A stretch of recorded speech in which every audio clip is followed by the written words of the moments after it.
Notons que la journée nationale de la jeunesse émane des résolutions de la Conférence générale de la jeunesse tenue du 24 au 28 février 2001 à Brazzaville. Elle a été instituée par décret présidentiel numéro 324 du 17 août 2018. La journée nationale de la jeunesse est célébrée chaque 28 février. L'objectif est de vulgariser la politique du Congo en matière de jeunesse, de concevoir et de mettre en œuvre les actions de formation en vue de favoriser leur épanouissement. La grande question est celle de savoir si cette date est connue de la jeunesse. C'est la journée consacrée pour la jeunesse. Cette date me rappelle la journée nationale de la jeunesse.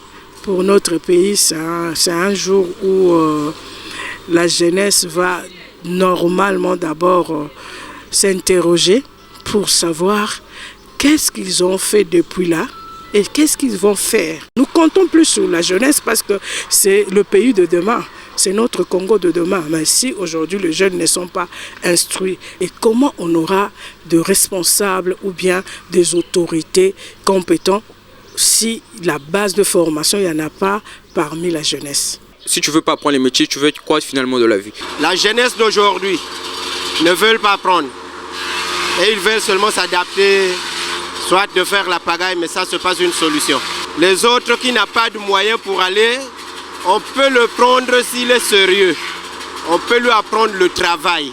La journée est une occasion pour les jeunes de mettre en évidence leur potentialité et d'apporter leur contribution au développement. Il faut cependant souligner les difficultés auxquelles les jeunes sont confrontés, notamment dans le domaine de l'emploi. 30% environ des jeunes éprouvent des difficultés à s'insérer dans le marché du travail. Face à cette situation de chômage des jeunes, le gouvernement s'attelle à déployer à l'endroit de la couche juvénile des mécanismes d'acquisition de compétences en rapport avec l'évolution de la société à travers l'ouverture des centres d'éducation, de formation et d'apprentissage.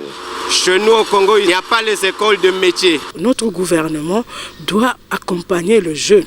Créer des centres de formation gratuits d'abord, parce que plusieurs personnes n'ont pas de moyens. Les jeunes, par exemple, aujourd'hui qui sont dans la rue parce qu'ils n'ont pas le moyen pour étudier, ils n'ont pas le moyen pour se faire former, ils n'ont pas aussi de parents pour les soutenir, pour que ces jeunes-là puissent se faire former dans des différents métiers pour qu'ils puissent gagner leur vie.